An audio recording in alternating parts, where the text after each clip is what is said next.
पाकिस्तान और वेस्टइंडीज के बीच में अब शुरू हो चुकी है सीरीज को लेकर लड़ाई। पाकिस्तान ने अपनी शर्त बताई, लेकिन वेस्टइंडीज ने भी पाकिस्तान की शर्त को सिरे से इनकार कर दिया। पाकिस्तान की टीम को वेस्टइंडीज ने जलील किया है। लिए वेस्टइंडीज के खिलाफ सीरीज में भी नो लिफ्ट का बोर्ड आवेजा किए जाने का इम्कान है। मतलब ना वेस्टइंडीज वाले मान नहीं रहे, पीसीबी वाले कुछ बता नहीं रहे। अब ये पता नहीं किस तरीके से लड़कों को लेकर जाएंगे। पाकिस्तान ने एक ऐसी शर्त रख दी जिसको सुन वेस्टइंडीज हैरान हो गया। वेस्टइंडीज भी अपनी बात पर अड़ गया। पाकिस्तान इधर कहता है कि अगर ये सारी चीजें हमारे मन मुताबिक नहीं होगी तो फिर सीरीज का देखते हैं। तो ऐसे में लड़ाई इन दोनों बोर्ड के बीच में जारी है। पाकिस्तान क्रिकेट बोर्ड ने टिल का जोर लगाया, आखिर तक इंतजार करते रहे, लेकिन वेस्ट इंडीज क्रिकेट बोर्ड ने वाजे कह दिया कि हम वनडे में जो मैचेस हैं उनको स्किप नहीं कर सकते। किसी के क्रिकेटर से ये क्या कमीनापन की दिखाया पाकिस्तान टूर ऑफ जो वेस्ट इंडीज है उसमें तब्दीलियां की जा सकती हैं। और आज ये कंफर्म खबर आ रही है, और खबर आ रही है कैरेबियन से। वेस्ट इंडीज जो क्रिकेट बोर्ड है उसने पाकिस्तान क्रिकेट बोर्ड को अपने एतमाद में लिया। पाकिस्तान ने ओडीआई मैचेस खेलने हैं, वेस्ट इंडीज में 3 ही उन्होंने खेलने हैं T20 internationals as per schedule. अगर पीसीबी मना लेता है वेस्ट इंडीज के क्रिकेट बोर्ड को, तो फिर 3 ओडीआईज की जगह पर 3 T20 इंटरनेशनल्स के साथ रिप्लेसमेंट हो सकती है। पीसीबी कोशिश कर रहा है कि ये रिप्लेसमेंट की जाए, लेकिन वेस्ट इंडीज क्रिकेट बोर्ड अभी मान नहीं रहा। वेस्ट इंडीज क्रिकेट बोर्ड मौजूदा वक्त में अपने वनडे फॉर्मेट की टीम पर बहुत ज्यादा तवज्जो दे रहा है। अगर आखिरी आप सीरीज देख लें वेस्ट इंडीज की, मैं यहाँ पर कुछ प्लेयर्स के नाम भी आपको बताऊंगा जो कि बेहतरीन फॉर्म में है। पाकिस्तान के प्लेयर्स की कारकर्दगी का भी जायजा लेंगे। वेस्ट इंडीज ने इस हफ्ते में जो अपने मुल्क से बाहर सीरीज खेली है उनमें उनकी कारकर्दगी अच्छी नहीं है। वनडे फॉर्मेट में ऑस्ट्रेलिया में गए, 0-3 से हारे। श्रीलंका गए, वहां पर 1-2 से हारे। आयरलैंड गए, वहां पर सीरीज नहीं जीत सके बल्कि 1-1 से बराबर की। इंग्लैंड गए, वहां पर क्लीन स्वीप से 2-4 हुए। अपने मुल्क से बाहर वनडे फॉर्मेट में वेस्ट इंडीज की टीम अभी भी जदोजहद कर रही है, लेकिन अपने मुल्क में वो आउट क्लास है। अगर आप वेस्ट इंडीज की हालिया जो परफॉर्मेंस है वो देख लें, वेस्ट इंडीज ने जो आखिरी 3 सीरीज खेली हैं इनमें दिसंबर 2023 में मजमूई तौर पर बहुत कम क्रिकेट खेली है अपने मुल्क में वनडे फॉर्मेट में, तो उसमें इंग्लैंड को 2-1 से हराया। फिर अक्टूबर 2024 में यानी कि लगभग 11 माह के बाद इंग्लैंड की टीम दोबारा वेस्ट इंडीज गई, सेम रिजल्ट के साथ वेस्ट इंडीज ने उसे हराया। फिर बांग्लादेश, जिसके खिलाफ क्लीन स्वीप से 2-4 हुए T20 फॉर्मेट में, लेकिन वनडे सीरीज में उन्हें क्लीन स्वीप से 2-4 किया। तो आप इससे अंदाजा लगा सकते हैं कि आखिरी 3 होम सीरीज में वेस्ट इंडीज ने इंग्लैंड के खिलाफ 2 सीरीज और बांग्लादेश के खिलाफ 1 सीरीज में, जहां मजमूई तौर पर 7 वनडे मैचेस जीते हैं, उनमें से सिर्फ 2 मैचेस में उन्हें शिकस्त का सामना करना पड़ा। 8 साल पहले अगर हम चले जाएं तो साढ़े 8 साल पहले पाकिस्तान चैंपियंस ट्रॉफी जीता था। 8 साल गुजर चुके हैं पाकिस्तान को चैंपियंस ट्रॉफी जीते हुए, जहां पे पूरी दुनिया की जितनी भी बड़ी क्रिकेट नेशंस हैं उन्होंने पिछले 4-5 साल के अंदर हर एक ने एक ट्रॉफी जीती है। पाकिस्तान को 8 साल हो चुके हुए हैं, 8 साल पाकिस्तान को ट्रॉफी जीते हुए। तो बराए मेहरबानी पाकिस्तानी टीम से मेरी गुजारिश है, कुछ सोचे, कुछ समझे, ट्रॉफी जीते। और ट्रॉफी भी हमने कौन सी जीती? Champions trophy, ICC proper world cup की ट्रॉफी जीते हुए कितने साल हो चुके हैं। जबकि वेस्ट इंडीज ने अभी तक पाकिस्तान क्रिकेट बोर्ड को जवाब नहीं दिया कि वो वनडे सीरीज कैंसिल कर रहे हैं या नहीं। चले तो मेरे पास एक मिसाइल हो तो मैं इनको उड़ा दूं, इसलिए कि इन्होंने हमारे साथ बहुत ही कुछ किया। इंडिया को मार के मिसाइल आईसीसी को मार के घूमता जाएगा। मैं आईसीसी को मारूंगा, आईसीसी को मारूंगा। हमारे वो मिसाइल तो पड़ गए ना, जो जहां पड़ने थे वो पड़ गए मिसाइल। मैं मारूंगा अब आईसीसी को। देखो इन्होंने बहुत खराब हरकतें की हमारे। जैसे आप कुछ नहीं थे ना उस टाइम, सब कुछ थे। हाँ ठीक है, बीसीसीआई का सेक्रेटरी सब कुछ है, बीसीसीआई के जितने भी लोग हैं वो आईसीसी हैं। अब तो वो चेयरमैन है। एक ऑब्वियस क्वेश्चन है, और ये बिल्कुल सरासर आईसीसी के सरबराह के तौर पर उनकी ज्यादती है। वो इस वजह से कर रहा है या वो इस वजह से उसमें इतनी हिम्मत आई है, उसको पता है कि मेरे पास पैसा बहुत है, मैं सबको नचा सकता हूं इस पैसे से। सबसे पहले तो हमारी नालायकी है ना, और वो नचा रहा पैसे से। क्यों नहीं बोला? ठीक है, नहीं बात यही है ना, बोले ना, सारे बोले, सिर्फ पाकिस्तान क्रिकेट बोर्ड का काम नहीं है, सब क्रिकेट बोर्ड का काम है कि। तो अब ये खबर आ रही है कि 5 T20 पाकिस्तान और वेस्टइंडीज से खेले जाएंगे, लेकिन मामलात यहां पर जो थोड़ा सा फैंस जिस बात पे नाराज नजर आ रहे हैं वो ये आ रहे हैं कि बाबर और रिजवान ऑलरेडी T20 टीम में नजर नहीं आ रहे, ऑलरेडी आप उनको अलग कर चुके हो।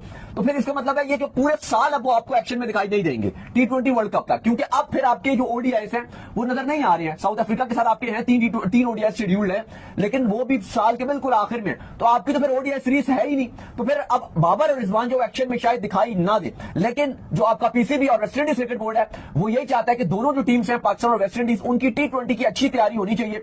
इसलिए हम 5 T20 से रखवा रहे हैं। और पाकिस्तान क्रिकेट बोर्ड का मानना यह है कि जब वर्ल्ड कप खत्म हो जाएगा T20, तो फिर हमारा जो पूरा फोकस होगा वो ओडीआईस पर होगा। और हम कोशिश करेंगे कि जो T20s भी होंगे उनको भी हम कम कराकर उनकी जगह ओडीआईस रखवा। सीरीज क्यों नहीं हो जाए? वो कहता है कि भैया वनडे सीरीज छोड़ दीजिए, T20 सीरीज ही कर लेते हैं, चाहे 5 मैच की 6 मैच की, क्यों ये वनडे मुकाबले खेलने। लेकिन वेस्ट इंडीज बोर्ड जो है वो कहता है कि नहीं भाई, 2 सीरीज होनी चाहिए और 2 ही सीरीज होकर रहेगी। वेस्ट इंडीज चाहता है कि ज्यादा से ज्यादा वनडे मैच हमारी टीम खेले, क्योंकि 2023 वनडे वर्ल्ड कप में वेस्ट इंडीज क्वालिफाई नहीं कर पाई थी। ऐसे में वनडे मैचेस भी ये बहुत कम खेलते हैं। तो वेस्ट इंडीज चाहता है कि नहीं भाई, आप खेलेंगे तो वनडे भी खेलेंगे और T20 भी खेलेंगे। तो ये वेस्ट इंडीज की मौजूदा होम कंडीशंस में वनडे फॉर्मेट में कारकर्दगी है। दूसरी जानिब अगर पाकिस्तान की बात करें तो पाकिस्तान के लिए दो के गुज़श्ता जो साल था उसका आगाज़ बड़ा शानदार था। पाकिस्तान ने ऑस्ट्रेलिया में कामयाबी हासिल की, 22 साल के बाद वहाँ पर वनडे सीरीज जीती। उसके बाद जिम्बाब्वे में कामयाबी हासिल की, वो चलें छोटी सीरीज थी, लेकिन साउथ अफ्रीका में जाकर उनके देश में क्लीन स्वीप किया, जो कि बहुत बड़ी कामयाबी थी। ये लगातार 3 सीरीज जीतने के फौरी बाद पाकिस्तान क्रिकेट टीम अचानक से कोलैप्स होती है। होम ट्रायंगुलर सीरीज हार गई, आईसीसी चैंपियंस ट्रॉफी में बुरा हाल हुआ, फिर न्यूजीलैंड गए, वहां पर क्लीन स्वीप हुआ। तो पाकिस्तान की जो कारकर्दगी है आखिरी तीनों सीरीज में उन्हें शिकस्त हुई है, triangular series, ICC champions trophy और दौरा न्यूजीलैंड। दूसरी जानिब वेस्ट इंडीज की टीम अपनी आखिरी तीनों होम वनडे सीरीज में कामयाबी हासिल कर चुकी है। तो ये दोनों टीमों में मौजूदा वक्त में फ़र्क है। तो इसलिए ये नहीं कहा जा सकता कि जो वनडे सीरीज़ है ये पाकिस्तान के लिए आसान होगी, हरगिज़ पाकिस्तान के लिए आसान नहीं होगी, जो अदाद-ओ-शुमार बता रहे हैं। और इससे बढ़कर ये है कि पाकिस्तान ने बहरहाल जो वेस्ट इंडीज़ के खिलाफ ओवरऑल वनडे कारकर्दगी दिखाई हुई है वो बड़ी शानदार है। पाकिस्तान ने पहली दोनों सीरीज़ जो कि पिछली सदी में खेली गई थी, 1977 में पहली सीरीज़ खेली गई, एक मैच पर मुश्तमिल थी, उसमें पाकिस्तान को शिकस्त हुई। फिर 1988 में 5 वनडे मैचेस खेले गए दोनों टीमों के दरमियान, 5 वनडे मैचेस में पाकिस्तान को शिकस्त हुई। लेकिन उस सीरीज़ के बाद पाकिस्तान कभी भी वेस्ट इंडीज़ के खिलाफ शिकस्त से 2-4 नहीं हुआ। इस दौरान जो पाकिस्तान ने वहाँ टूर किए हैं, जो पाकिस्तान वहाँ गया है, ये मैं वेस्ट इंडीज़ की सीरीज़ की बात कर रहा हूँ। 93 की सीरीज़ ड्रॉ की, पहली 2 सीरीज़ हारी, फिर ड्रॉ की। 93 के बाद जो पाकिस्तान की अगली वेस्ट इंडीज़ में सीरीज़ थी वो 2005 में थी, यानी कि 21वीं सदी में। और इस सदी में पाकिस्तान ने वहाँ पर मजमूई तौर पर 4 सीरीज़ खेली हैं, चारों में कामयाबी हासिल की। 17 में पाकिस्तान ने 2-1 से कामयाबी हासिल की। आखिरी चारों जो वनडे सीरीज़ हैं वेस्ट इंडीज़ में वो पाकिस्तान ने जीती हुई हैं। तो पाकिस्तान को फतह का ये ट्रैक बरकरार रखने के लिए हर हाल में इस सीरीज़ में भी परफॉर्मेंस देना होगी। और उसके अलावा इस सीरीज़ के जो नतायज हैं वो मोहम्मद रिजवान की कैप्टनसी के ऊपर बहुत बड़ा इम्पैक्ट डालेंगे। मोहम्मद रिजवान की कारकर्दगी, बाबर आजम की कारकर्दगी पाकिस्तान के सेलेक्टर्स को मजबूर भी कर सकती है कि उन्हें एशिया कप में मौका दिया जाए। वो कि इसका अभी भी इम्कान कम है, लेकिन उनकी कारकर्दगी बहरहाल मैटर करेगी। दूसरी जानिब इस सीरीज़ में जो वेस्ट इंडीज़ के प्लेयर हैं, अभी तक उनके स्क्वाड का ऐलान नहीं किया गया, लेकिन 2024 से अब तक देखें तो उनके 21 से काटे, जो कि 4 सेंचुरियां बना चुके हैं 2024 से अब तक, 3 50 हैं और 66 एवरेज है, 92 के स्ट्राइक रेट के साथ खेल रहे हैं, बेहतरीन फॉर्म में है। उसके बाद शाही होप 540 रन कर चुके हैं और दूसरे टॉप स्कोरर हैं अपनी टीम के असरसे में। शरफैन रदरफोर्ड जिसने 116 के स्ट्राइक रेट से वनडे फॉर्मेट में रन किए हैं, 99 उनकी एवरेज है। ये तीनों बैटर्स बेहतरीन फॉर्म में हैं। तो उसके अलावा जो बाकी खिलाड़ी हैं उनका भी बैट चल रहा है, स्ट्राइक रेट के हवाले से भी बेहतरीन है, एवरेज के एतबार से भी बेहतरीन है। तो इसके मुकाबले में अगर पाकिस्तान की बात करें तो पाकिस्तान का एक ही बैटर है जो कि 2024 से एक से ज़्यादा सेंचुरियां करने में कामयाब हुआ वनडे फॉर्मेट में, वो है साइम अयूब। साइम अयूब ने 3 सेंचुरियां की हैं, लेकिन बैड लक उनके साथ ये हुई कि साउथ अफ्रीका का टूर खत्म होते ही वो अनफिट हो गए और पाकिस्तान को ट्रायंगुलर सीरीज में, आईसीसी चैंपियंस ट्रॉफी में और दौरा न्यूजीलैंड में, इन तीनों सीरीज में वो दस्तयाब नहीं थे और इन तीनों ही सीरीज में पाकिस्तान को शिकस्त का भी सामना करना पड़ा। और उसके मुकाबले में फ़खर जमान वनडे फॉर्मेट में परफॉर्मेंस देते हैं, लेकिन इस सीरीज़ में वो अनफिट होने की वजह से दोबारा पाकिस्तान टीम को दस्तयाब नहीं है, जो कि किसी हद तक पाकिस्तान टीम के लिए धचका ज़रूर है। लेकिन देखना ये होगा कि अब्दुल्ला शफीक, जो कि अपनी आखिरी 6 में से 4 इनिंग्स में 1 या बल्कि 3 इनिंग्स में 0 पर आउट हो चुके हैं, वो इस सीरीज़ में कैसी कारकर्दगी दिखाते हैं। अगर 2024 से पाकिस्तान के बैट्समैनों की बात करें तो इनमें 2 ही बैटर्स हैं जो कि तसलसल के साथ रन कर रहे हैं। आगा सलमान 567 रन, 100 का स्ट्राइक रेट है, 43 की एवरेज है, 1 सेंचुरी 2 50 की हैं। मोहम्मद रिजवान ने भी 1 सेंचुरी 2 50 की हैं, अपनी टीम के दूसरे टॉप स्कोरर हैं, 556 रन किए हैं इस तरह में, 76 स्ट्राइक रेट है, 46 उनकी एवरेज रही है। बाकी जो प्लेयर्स हैं उनकी कारकर्दगी मिली जुली है। खुशदिल शाह वनडे फॉर्मेट में बेहतर परफॉर्म करने में कामयाब रहे हैं बैटिंग में, लेकिन T20 में बराबर उनके ऊपर सवाल निशान है।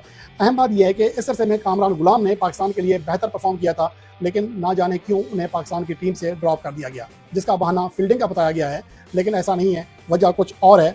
तो बाबर आजम की जो मौजूदा फॉर्म है वो ज़्यादा बेहतर नहीं है। वनडे फॉर्मेट में 80 से कम स्ट्राइक रेट है, अलबत्ता 14 मैचेस में 5 50 उन्होंने ज़रूर स्कोर किए हैं, लेकिन उनका स्ट्राइक रेट कम है। इसका मतलब है कि वो वनडे फॉर्मेट में भी जदोजहद कर रहे हैं। उनके लिए ये सीरीज़ बड़ी क्रूशियल होगी।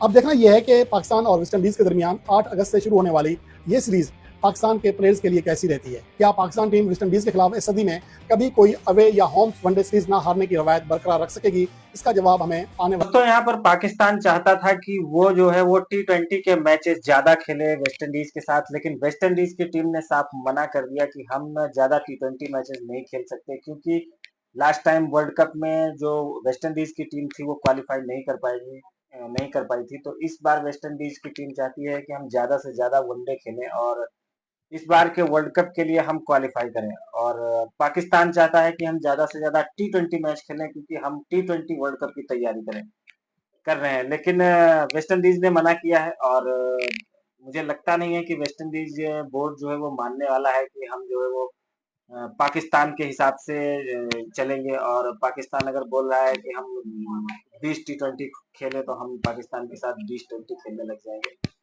पाकिस्तान अपने हिसाब से देख रहा है और इसको वेस्ट इंडीज अपने हिसाब से देख रहा है, तो चांसेस बहुत कम है, ये भीख मांगते रहेंगे और मुझे नहीं लगता कि वेस्ट इंडीज से इनका कोई मैच होगा। अब ये फिर से किसी और क्रिकेट बोर्ड के पास जाएंगे जो कि बहुत कमजोर टीम होगी और उसके पास जाके उससे 10-20 मैच की भीख मांगेंगे। और एक चीज और भी है कि जो वेस्ट इंडीज और पाकिस्तान का मैच हो रहा है, ऐसी भी खबरें हैं कि आई थी कि ये मैच जो है वो टेलीकास्ट भी नहीं हो रहा है किसी चैनल पे, तो इसके जो है वो स्पॉन्सर्स ने भी अपने हाथ खींच लिए हैं।